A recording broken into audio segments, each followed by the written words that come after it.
Welcome to the ITM podcast.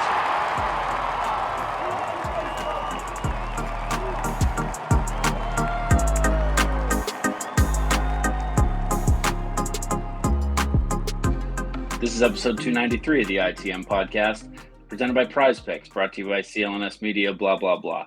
If you're listening and you're tuning in and you're like, wow, this sounds like shit, I'll tell you why. I was not supposed to be on this episode. I was not planning on being on this episode. I landed in Disney World about 3 hours ago. I am currently in a closet while the rest of my family sleeps in a hotel in Disney World.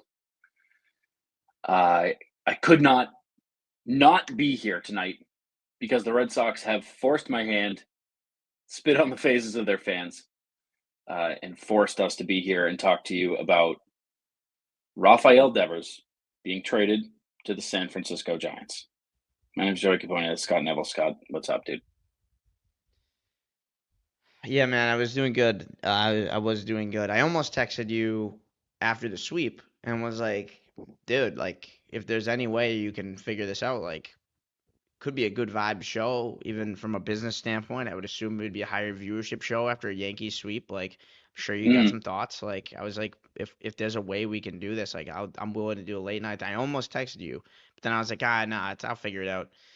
I was feeling really good. I was feeling so good about everything. Dude, we I all was were. talking before I was with my parents, and then I got in the car and drove like an hour home, and that's immediately when the trade happened. Which, for me, run coverage for so many different places, and that was a mess in itself. But trying to figure that out. But yeah, I thought it was a joke. I got so many people texting me and being like, "What is this?" Like, it wasn't even like oh my God, did you see this? Every single person just sent me stuff and said, hey, this has got to be fake, right?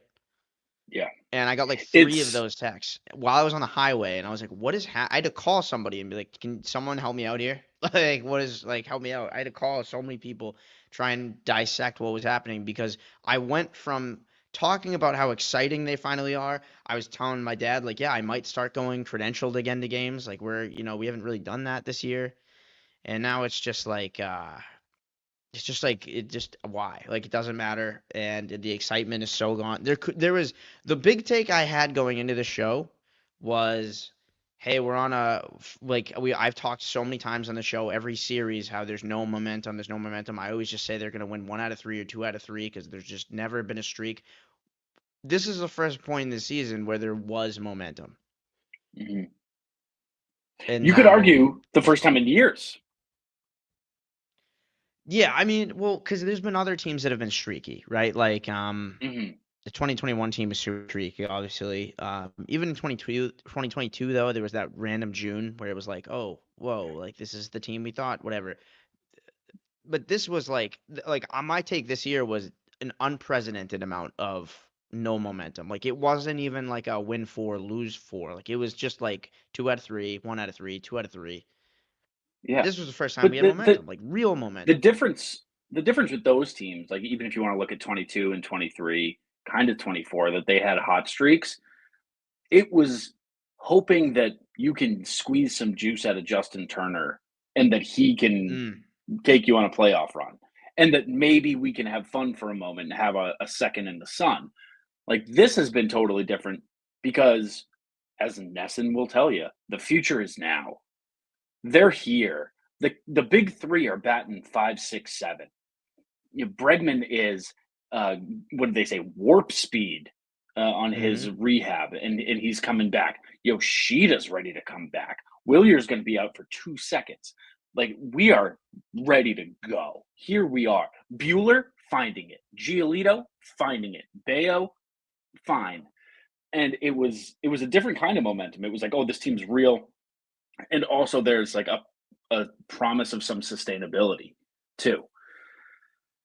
It was, I mean, like you said, they hadn't won 3 games in a row, let alone sweep the series. I mean, just they hadn't won 3 games in a row since April.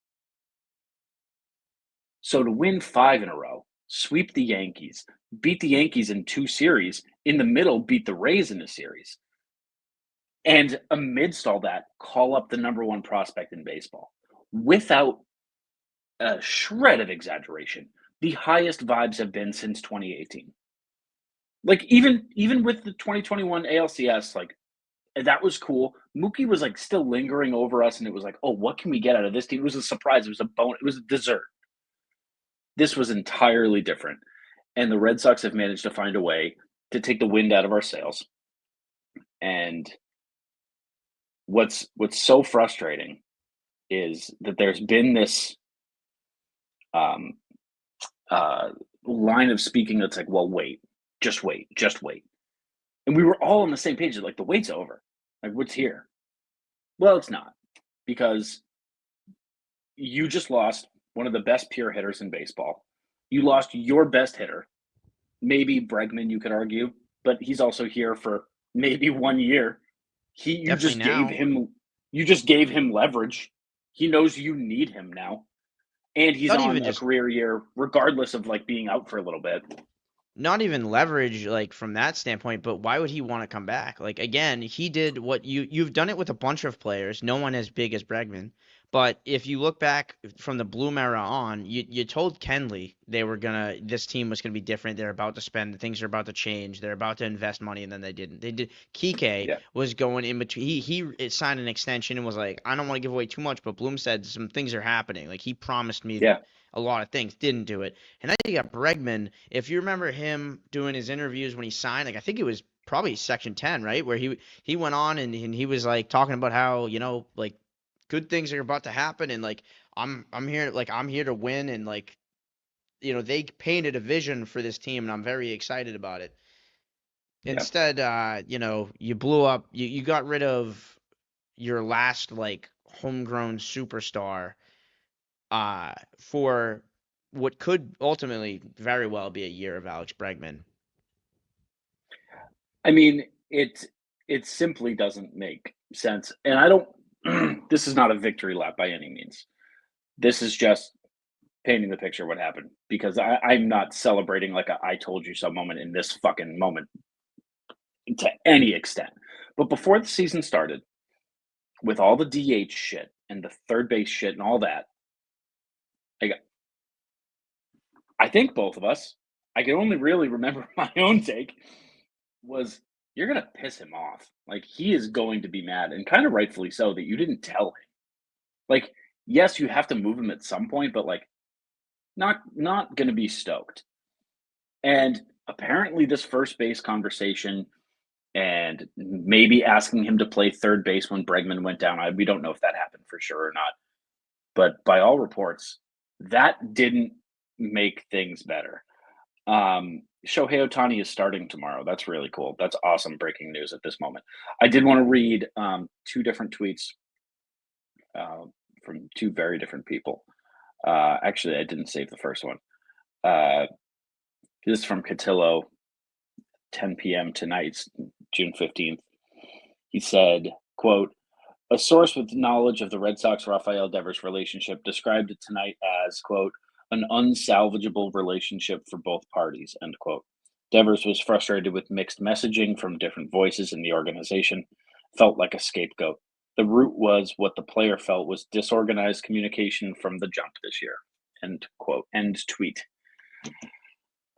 I know I've beat it to death on this show, and to the point where, without us like talking about it, like, I know that you're probably tired of me bringing it up so much, being like, well, what are they doing with Campbell? Moving him to second, moving him to center, moving him to first.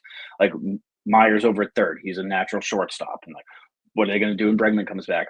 And I know that like it is kind of beating it to death, especially while the team was winning, to be like, Joe, like, what are we doing? Like, let's just focus on what's going on here. But I think I never quite put the words together, but what I've been trying to highlight with all that shit is this team is so fucking disorganized.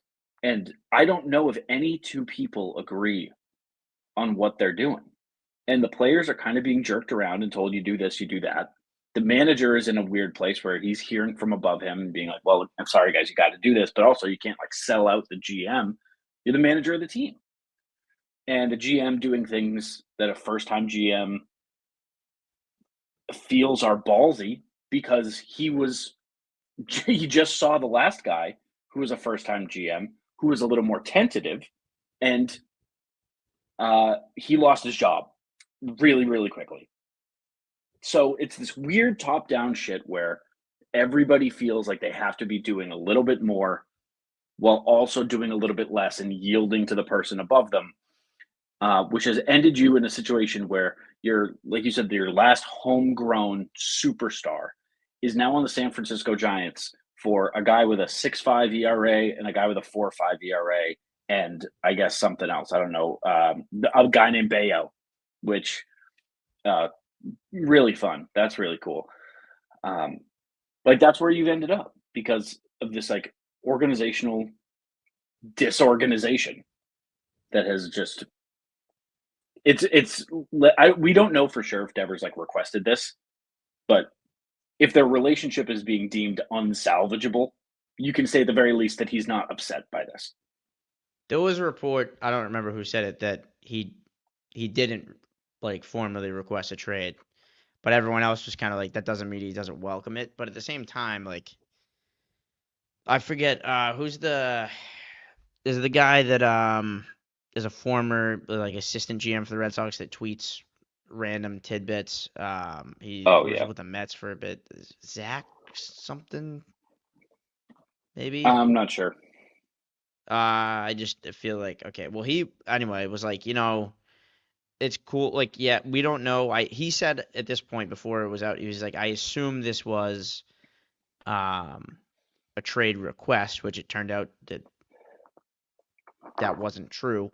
But he said even with that, he said Manny requested to be traded every 5 minutes. He goes we would rather deal with the drama. He goes before 08, he asked for out like 20 times and we just dealt with it. And that was the right move. I don't know. It's tough. It's tough that we're gonna do the Mookie thing again. It's tough that looks like another shit haul, and even if it isn't, it still sucks. And then these kids, which I mean, this is more of a reaction that we're gonna be doing in like 10 episodes from now. But like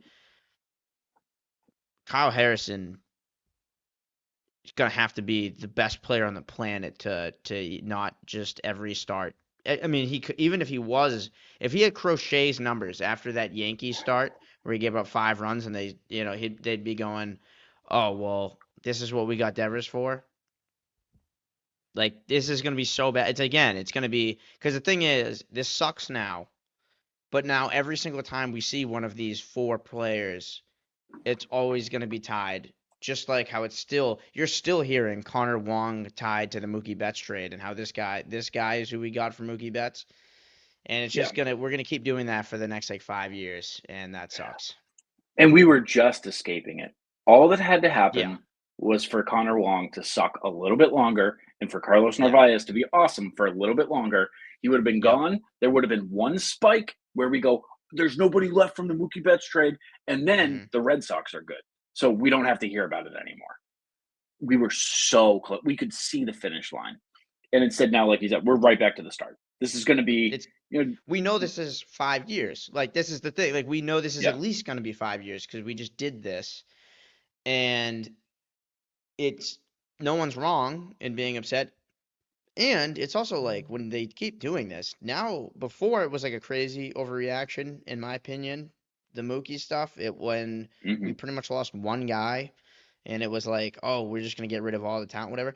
Now we are the Oakland Athletics, where we just wait till they run out of team control and we get rid of them. Because even, Devers is 28. Like this isn't that, though. This isn't like a guy on an expiring deal. This, dude, when these rumors circulated, it was like spring, when he was like, I might ask for a trade, right?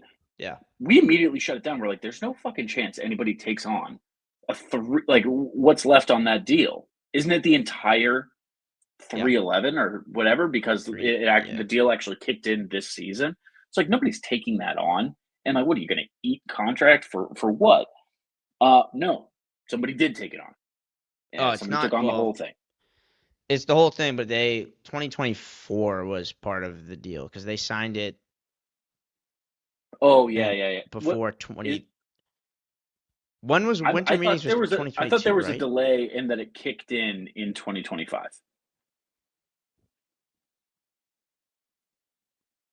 I thought thought it it was was 25 through the year 36. the year after. I mean, the year after definitely didn't count, but I think there's been a year since then. So I assumed last year counted. Maybe I'm wrong. But Anyways, they took on, doesn't if matter. not a little more than 300, then a little less than 300. But they took on the entire deal. Like we shrugged that off as like not even fucking possible. Like that doesn't happen. Well, I thought it was. Oh, I just muted myself.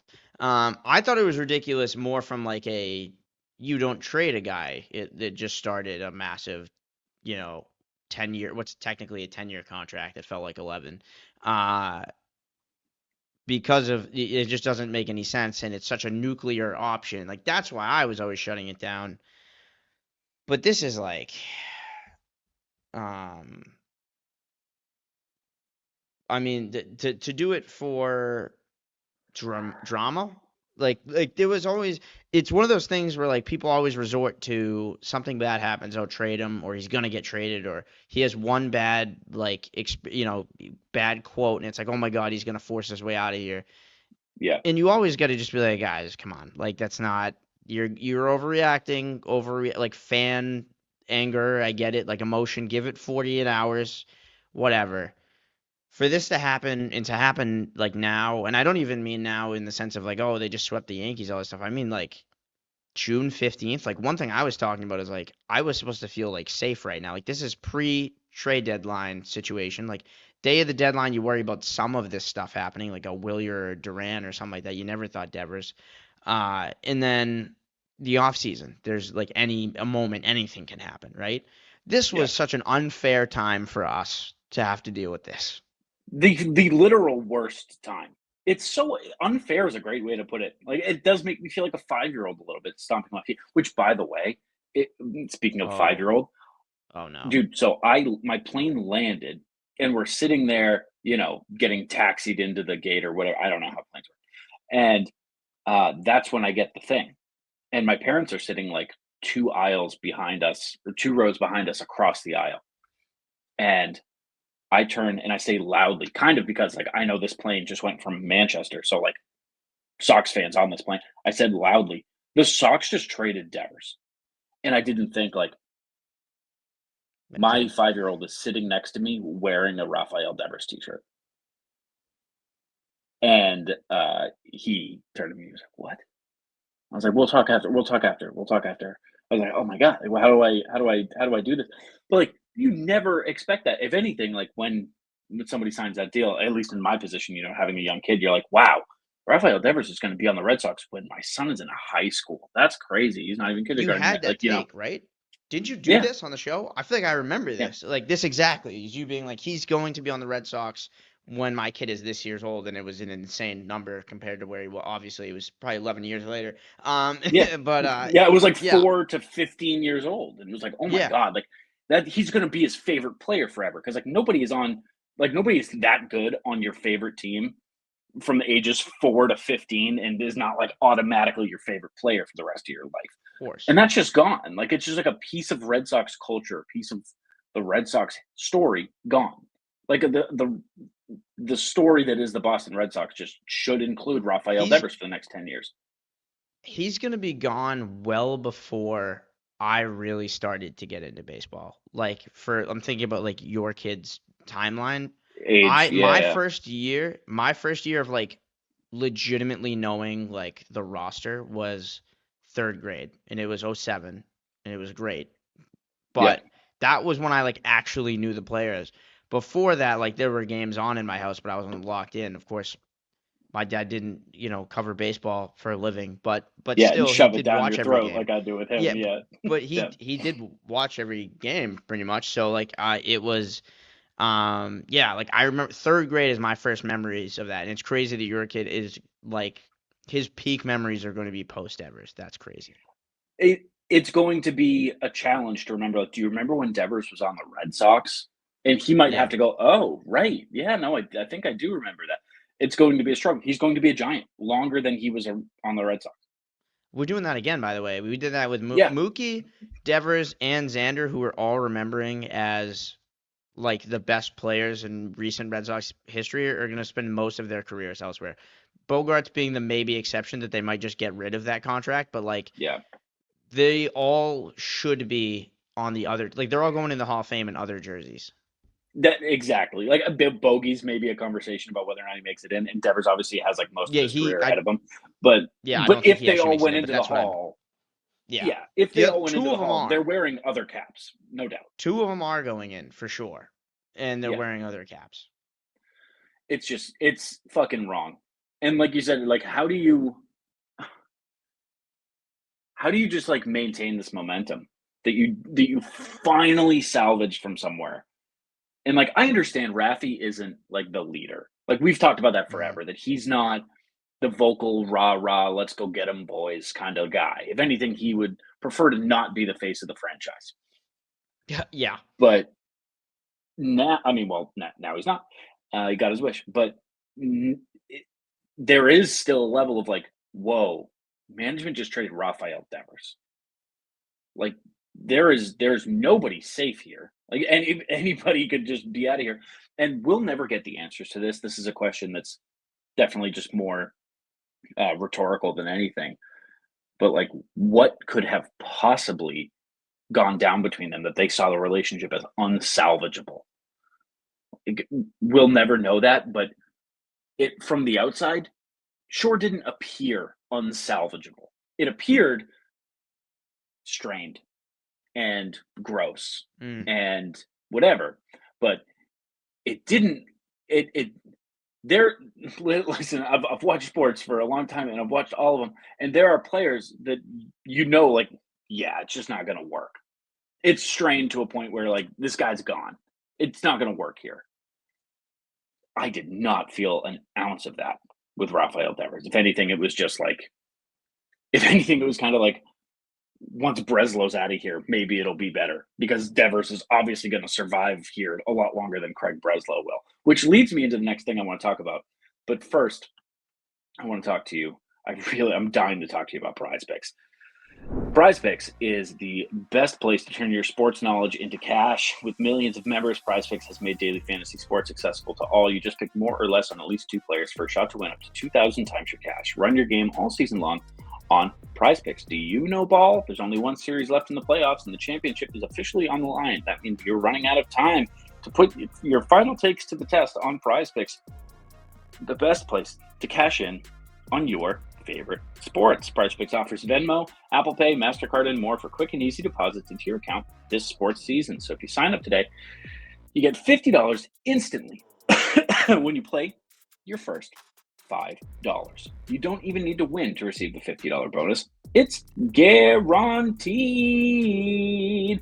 So download the app today, use code CLNS, and get $50 instantly after you play your first $5 lineup. That is code CLNS to get $50 instantly after you play your first $5 lineup. Prize Picks, run your game. I'm going to ask you a question that is not fair. And there's no great way to just, it's like there's a word for this phenomenon. It's like, don't think about a pink elephant, and like you're thinking about a pink elephant. The brain doesn't understand negatives like that. Pretend today simply didn't happen. They won the series, and we're sitting here just talking about the Boston Red Sox, right? They swept the Yankees. Or even before the series, what grade out of 10 would you give Craig Breslow as a GM?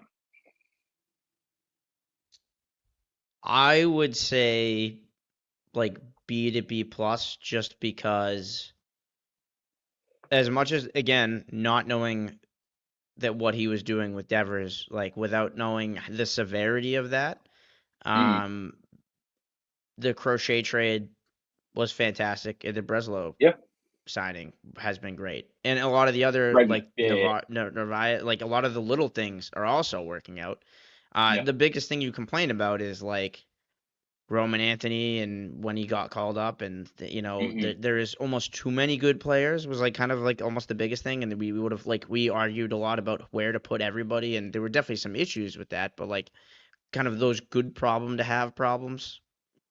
I think there's also like something to point out with like the pitching lab not really working. Tanner Houck falling apart. Sure. Absolutely. Giolito obviously not working. Bueller maybe being less than expected, probably kind of falling into line now. But I guess there was some of that too. Like the rotation wasn't quite where it needed to be. The bullpen maybe wasn't quite where it needed to be. Whatever. Yeah, But I almost don't count after, last year's moves. Like, cause like that was like he yeah, came in late and it didn't look like he could spend any money or had any choice to me. yeah, that's fair. That's fair. So you can turn pretend mode off in your brain now. Where does today change Breslow's entire legacy, Oh, his entire grade, all of that? it's an F, and to me, it doesn't matter like what he does next. Like, it doesn't even matter to me. This is gonna sound insane. It doesn't even matter to me if somehow those four schmucks work out. Like Hmm.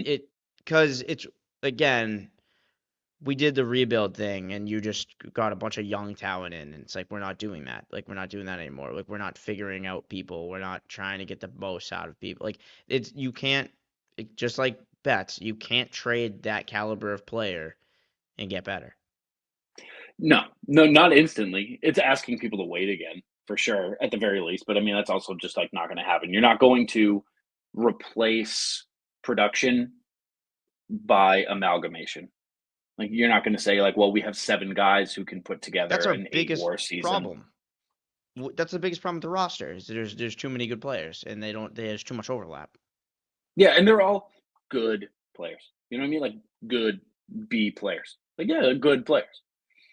It's like if this was a whatever. I don't want to call out names and shit on guys. This is like I'm deflecting a little bit here, but I'm with you that this is a weak move. This is a weak move. Like if Devers is so unhappy that he doesn't want to be here and he's like threatening to not play, then you let him say that. Be like, you know what? Then go ahead. Then say it. Ask for a trade publicly. Do it. Next media scrum, say something. Then see what happens. Then do something or whatever. There's a level of standing your ground and saying like you're not going to be pushed around, but like to do this and say like my way or the highway. Fuck you. You don't want to be here. Then get the fuck out of here. It's weak. It's explosive behavior disguising a weak ego is what it feels like to me. It's also like I wanted to mention this earlier, but we went transitioned to a couple different things. But kind of getting back to the whole unsalvageable part with the front office. If it was with the manager, it's one Mm-hmm. thing, but with the front office, with leadership, how much of a relationship does Devers need with Craig Breslow when he's already under contract for the next decade? Like, there's nothing else for those two to do besides negotiate, and that you don't got to worry about that for a decade because there's really Nope. truly there's not like other than they a guy like that can't ask about switching position, but that's mostly Cora is that's doing the position change type of stuff, figuring out the lineup, all that stuff.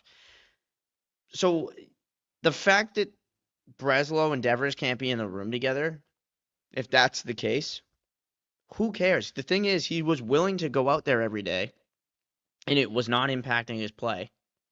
And if you want to talk about how he jogged one time when he may or may not have been hurt, I mean, get the fuck out of here with that. Like, who cares? He had a home run today that was the insurance run to seal it. That's fun. The Yeah. Yankees are terrified of him. Like, he was a Yankee killer. Like, he was so. It just. I mean, it I doesn't will make say any sense. the last Red Sox tweet about him, I think Sammy James said this. I think I'm like directly stealing the line from Sammy James. No tweet has ever aged worse than that. Did you see that? It was a The is GIF of Devers gone. swinging, and it said, "That one is gone." It's like, yeah, 4 hours later, that tweet doesn't sit too well in Red Sox Nation. But no, I mean, you're right. Like I said, I thought that it was a given. Devers is going to outlast Craig Breslow here by a long shot. So it doesn't matter what their relationship is whatsoever. And it obviously wasn't impacting his play on the field. He's having a career year. He's walking more than ever. He's on pace for 30 bombs, like he kind of always is. He's second in RBI behind Judge. Like he's exactly who you want him to be on the field. So if this relationship is unsalvageable, then maybe, Craig, this is a novel idea. Maybe shut the fuck up then. You know? Maybe shut the fuck up. Maybe you're the problem because the franchise player, the face of the team, is having a career year. And that's after changing positions for you. So maybe you continuing to ask more of him and asking him to change more shit, maybe you're the fucking problem.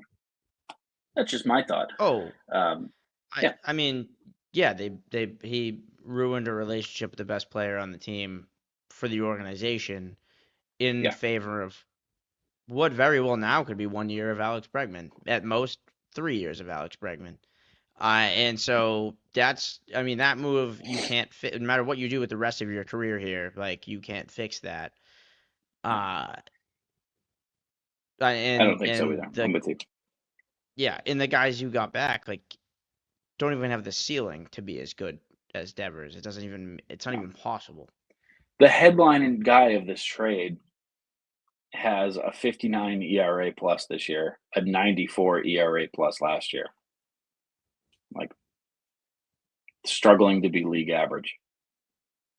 Yeah. And it's also like hard to tell who, like, there's a lot of people are saying a lot of different things about who is the real catch of this trade. Hicks is the bigger name, who is definitely not the best player.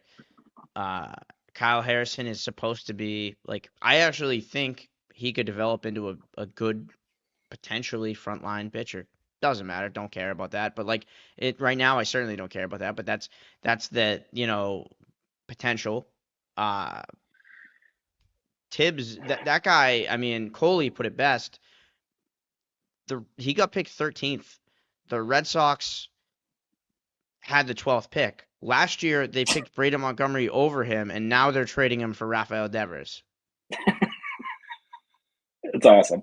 That's not even a year ago. That wasn't a year ago. We're not quite there yet. Yeah, so if that's the biggest piece that you're saying it could be something, then you had all the opportunity in the world to get him. Yeah. Yeah, it's either him or Harrison, and that's the reality of it. And also, it's like you're talking in the future too. You're talking 2028. Yes. Like I don't give a fuck about 2028 right now. I was supposed to care about 2025. He's also a corner outfielder, and he was a college age corner outfielder, so he's I think 22 because he was drafted last year out of college. So he's he's older than Roman Anthony. And that's in high A, and that's the guy that we're hoping develops quickly and then becomes the 18th outfielder. I'm looking at it honestly as they just like DFA'd Rafael Devers. That's how I'm choosing to look at it. Like Hicks gives you some rotational depth this year, which is cool, but also he's having such a bad year that he could have been DFA'd and you just picked him up. So yeah. I'm looking at it as just they DFA'd Rafael Devers because they were pissing their pants about him standing up for himself. Which, like, granted, at times I have taken the front office aside and been like, look, Rafi, like, chill out about this. I don't think that he was right to call out Craig Breslow the way he did. But if this is Craig Breslow's response to that, is to fucking trade a guy who's so much more valuable to the franchise than you are, then I mean, that kind of negates the whole thing and kind of takes any blame off Devers. So I think this one's gonna hurt more than Mookie too, because not only is it again where it feels like you can feel like to me Mookie felt kind of fluky. There was the Bogarts departure, but that was a little different and turned out to actually be a good move. With Devers, not only is it the whole like we're doing this again and there's going to be another cloud over the team, but it's also like Mookie's made some semblance of sense in the terms of like if you weren't going to get a deal done with him, you get something for him, and that we knew that this expiration date was coming. We were told a couple years ago we don't have to worry about this anymore with Devers, and that we finally got and then hey, we're not doing the Mookie thing again. We signed the extension with the superstar. And it's like now it feels like nothing is safe ever. And because it's like there No. are very few players, very few deals that feel fully safe. And like that he played 11 years was not a guarantee at all. But like the fact that he got traded 1 year into a 10-year deal, that's insane. Like the It fact sets a new that precedent for baseball. yeah, anything could happen at any time. Like Soto is not the Mets guy anymore. No one is anybody's guy, but it's only us doing it really. It's true, And yeah. It's possible, but yeah, only here apparently. and it makes me think like it's so depressing that like I'm sure we're gonna talk about a bunch of random jump around points, but Roman Anthony and Devers played 6 games together. Wow. And like that's something that like to them, their careers, Meyer and Anthony are gonna be like, yeah, like we got here and Devers got traded like 10 days later.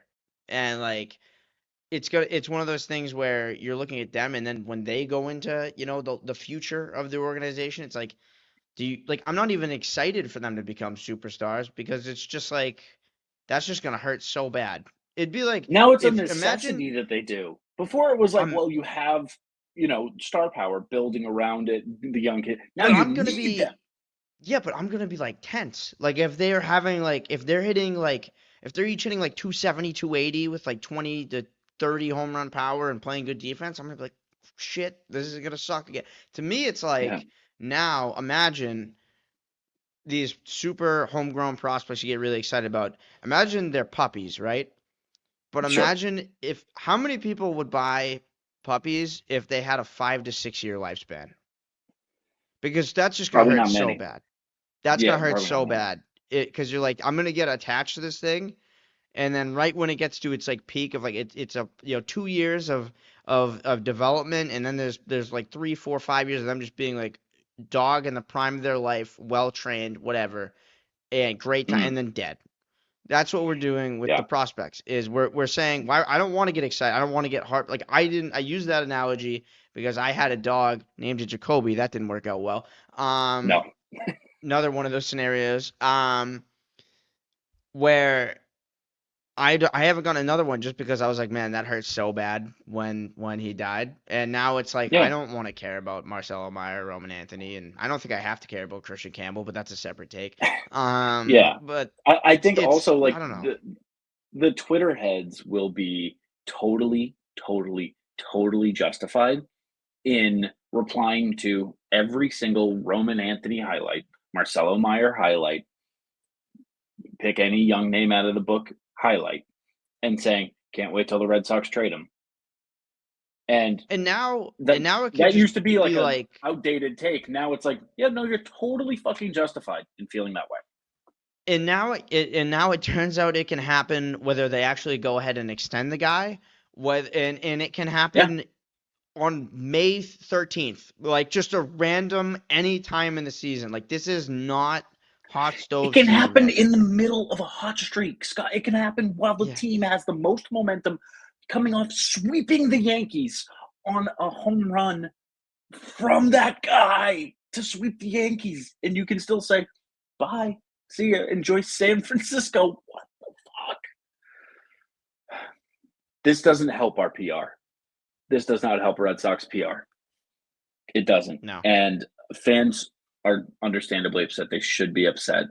I'm upset with you. This fucking sucks. Um, I'll be honest, I don't have much more to say. I'm getting tense, and I'm also in a hotel closet. So, um, do you have anything else you want to get off your chest here before we wrap this thing up? I get two quick things. Go right ahead. So I have an answer to this question already. It's been on my Hmm. mind all the time. I don't know if you're gonna come up with the same one. I Hmm. doubt it, actually. I heard. I'm curious if is there a trade in your mind, not Red Sox, doesn't have to be Red Sox at all, that you can compare this to? Because there's been one that's in my head all day, and I heard Carabas had a different one. He was on MLB Network. He had one that I felt like, again, not to just randomly, like whatever. Like he mentioned when the Athletics traded Cespedes for Lester, and they were like, "Oh, hey, we needed a middle, or we needed like a legit arm to get us through this postseason run, but you just gave up a middle of the order bat. How much better are we getting? And I guess in terms of like positional value and stuff, like if you just looked at like what they were technically trying to improve, fine. But I don't feel like we Mhm. got better and in any way with any of the No. pieces. Like those are all 4 low-level lottery tickets to me. I don't feel like they're going to be good this year. I mean, Harrison's already in AAA. The other 2 are lower levels of the minors, and then Jordan Hicks blows. And he's going to a team that has no ability to develop pitchers. So to me that's way too good of a trade because that's a good player for a good player, and that kind of just feels like it Yeah. might even out or get slightly worse. I have a trade. It's the only one I can think of, and it was recent. To me, it's the Luka trade. I was And I going know to say you. Luka. Yeah. Okay, yeah. So Yeah. that's crazy because you're I not even a mean, basketball guy. It's no. the only trade where you go, that made no sense, and you kept saying, "What am I missing? What am I missing? What am I missing?" And there was never anything to miss. It was just a horrible decision, like all It's around. also the only other trade in recent memory where the first people to report it, everybody came to the exact same conclusion, which is, oh, this is fake. They were hacked. Yeah. Like And Robert Murray, I think was the first one to say it, and yep. everybody was like, "Oh, this is not real." Papelbon was like, "Hey, they're not trading me." Which Pap, what are you talking about? Why would you say that with such certainty? Whatever.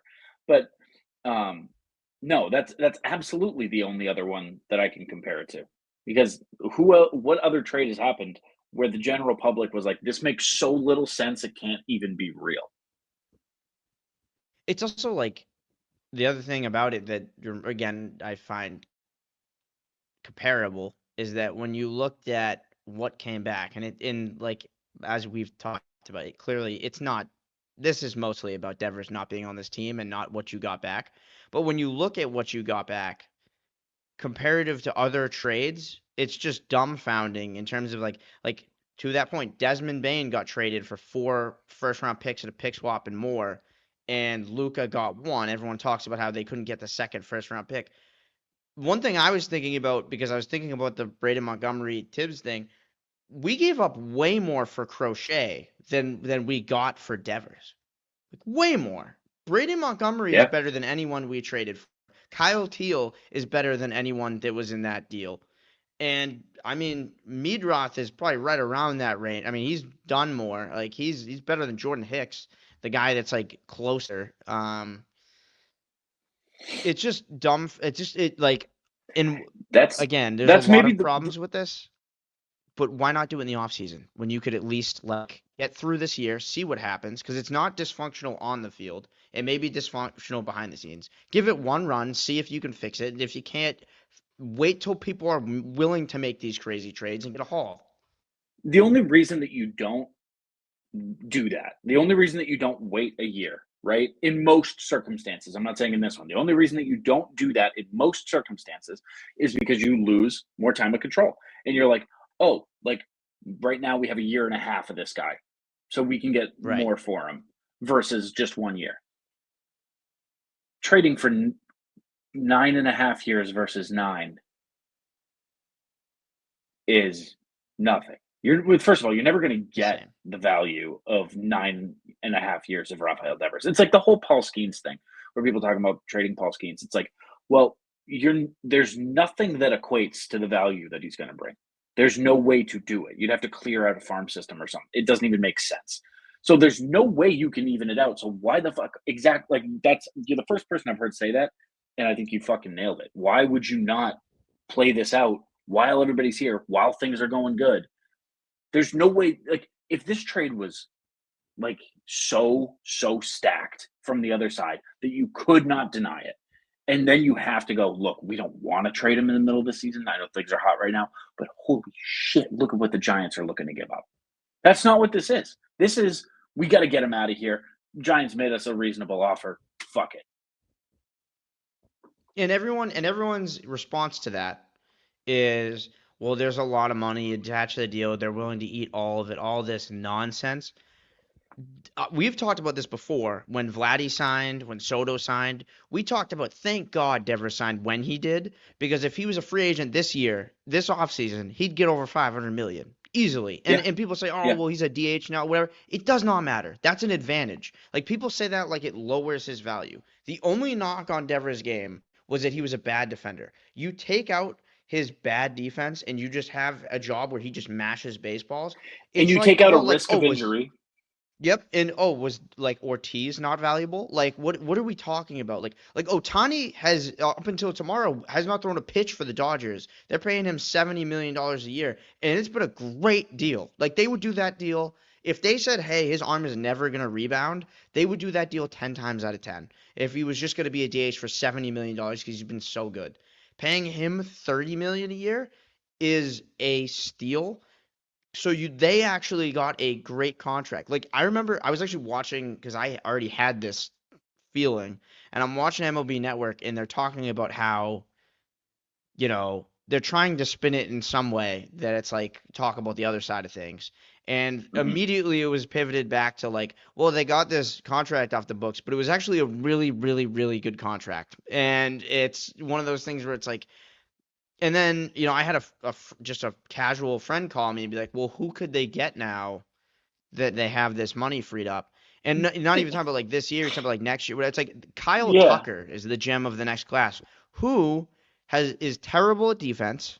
And if we brought him in for $500 million, would be a worse DH than Rafael Devers. He's the best player in the next free agent class. And it's like he would just be a worse DH. And that's also While going we're off on the the assumption they spend the money. Yeah, which I mean they shouldn't because there's no one even to spend on right now. They also there's something my dad actually mentioned, and I was kind of going down the lineup.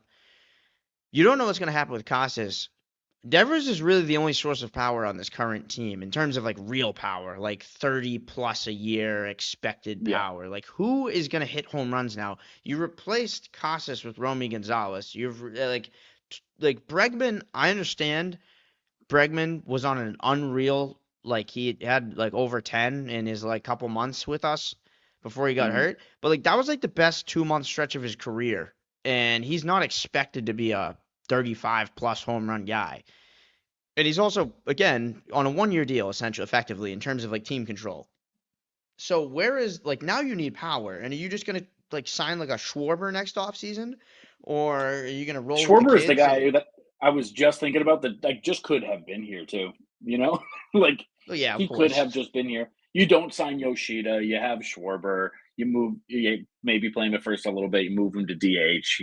There's a way that you can make that work this whole time that it's been here. Sorry, go on. No, you're But right. that I mean, was there's just no power. there's no power. There's no like that's another huge hole that you have to figure out. You have a lot more. You have a lot of position player, clarity, I suppose, in the sense of you don't have a DH anymore. So now there's room for somebody. Whether you give that to one of the outfield, the infield, or I don't know, bring Yoshida back. Who gives a shit? Doesn't matter. They're worse no matter what they do. The other thing I wanted to bring up that's a little bit of a pivot is something that Mott said to me that I always talk about all the time.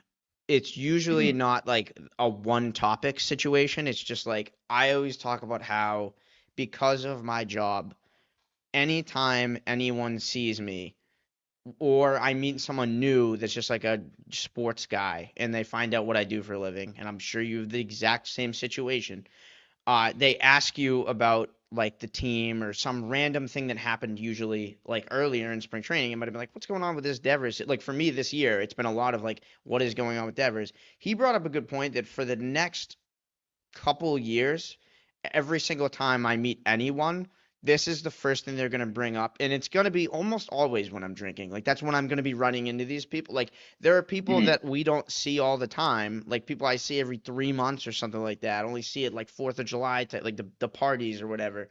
That instantly are going to be like, oh, dude, like, I'm just a casual, but like, I see you and I think Red Sox. What's going on with Devers? Like, that was crazy. Why did they do that? And so I'm going to have to answer, why did the Red Sox trade Devers 100 times in the next year? And it's only going to be when I'm out trying to have fun.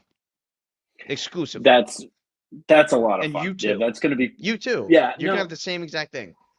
I think what's happening to me more. So I got asked. I want your opinion on this because I'm a casual football guy, Okay.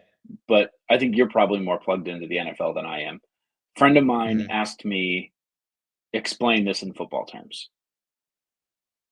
So this is what I Ooh. did. Tell me if this is wrong.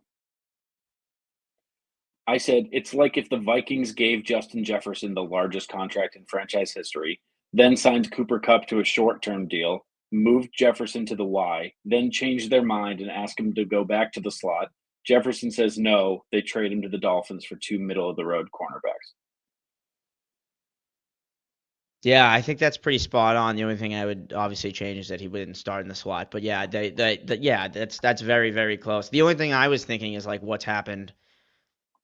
I mean, this isn't even close, but I was thinking about like when we got rid of like Wes Welker, and it was like, whoa. But that's not close at all. Yeah, I mean, no.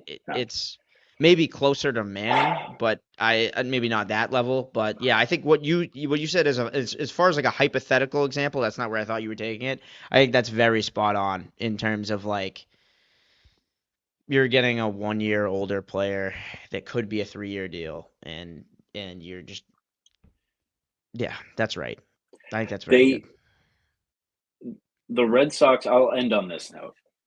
The Red Sox managed to be a good story in Boston for the first time in 4 years for exactly 6 days. Last Monday, they called up Roman Anthony. It is Sunday as we record this, and they have traded Rafael Devers, which feels like a fucking joke as I say it. I'll be honest, it still hasn't sunk in. It doesn't feel real. Not until I see him playing for the Giants will it feel. It doesn't feel. It feels like it's also because I'm on vacation. Like it feels like Mm. this is just some Well, fever dream or something. But you'll see him. You uh, see him for a while, starting Friday, 3 games. yeah, I mean, dude, I picked this time to go on vacation because I was like, okay, I can do the show Sunday about the Yankees series, and then I'm going to miss Mariners Giants. Who gives a shit? Apparently, we're going to be playing Rafael Devers in a week. So that'll be fun. There's no pitching preview. They're playing the Mariners. Who gives a shit? Man, if they can keep something going, that would be cool. But goddamn, it's just hard to root for the organization right now. Maybe we'll open up DMs for the next episode. That would Ooh. help me out a lot because I'm not going to be doing too much prep down here. And the next episode will sound like this, unfortunately. I forgot my mic. So, Do you have uh, AirPods? yeah, I'm using them right now. Oh, I can see Yeah. why you got so upset at me then in the previous like year. Yeah. Yeah. It didn't sound great. Doesn't sound great now. So we appreciate you guys listening. Goddamn, our hearts are with you. DMs are open. Hit us in the DMs. Hit us with whatever you got to say. Get off your chest.